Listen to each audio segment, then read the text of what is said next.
High friends, welcome to யாஷிகர். நம்மளோட Zee தமிழில் ரீசெண்டாக வந்து ஹீரோ விலகுனாரு மாரி சீரியல்லேருந்து. உங்களுக்கு அந்த விஷயம் எல்லாமே தெரியும். ஹீரோ, ஹீரோயின் எல்லாருமே விலகிட்டு, என்னடா இது ரீசெண்டான டேஸில் ஜீ தமிழில் எல்லாருமே சீரியலை விட்டு விலகுறாங்க, என்ன தான் நடக்குது ஜீ தமிழில் அப்படிங்கிற மாதிரி இருக்குது. ஆனால் ஒரு பக்கம் ஜீ தமிழ் சீரியல் வந்து அந்த மாரி சீரியல் வந்து டோட்டலாக பார்ட் 2 எடுக்கிற மாதிரி, மாரி 2ன்ற மாதிரி ஒரு ட்ராக் வந்து போகுது. புது கதைக்களத்தோடு போகுது. மாரியோட குழந்தை மட்டும்தான் இருக்காங்க. அம்மா, அப்பான்ற அந்த கேரக்டரே வந்து மாறிடுச்சு. அதாவது நியூ கேரக்டரா வந்து புகுத்தியிருக்காங்க. இதுல இப்ப ரீசென்ட்டா சீரியல் முடிஞ்ச கையோடவே புது சீரியல் வந்து கமிட் ஆயிட்டாரு நம்மளோட சுகேஷ். நேத்திக்கு அவரோட Instagram பேஜ்ல வந்து ஒரு சில பதிவெல்லாம் குடுத்திருந்தாரு. அத பார்த்த உடனே ஒரு டவுட் இருந்தது. என்னடா இது? அப்படிங்கிற மாதிரி.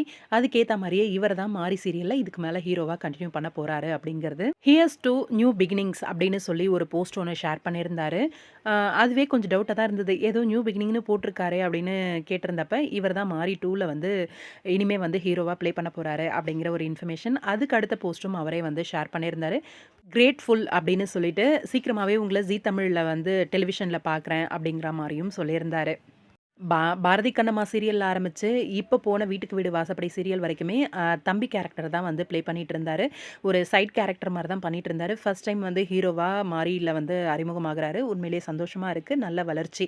வாழ்த்துக்கள் சுகேஷ் உங்களுக்கு.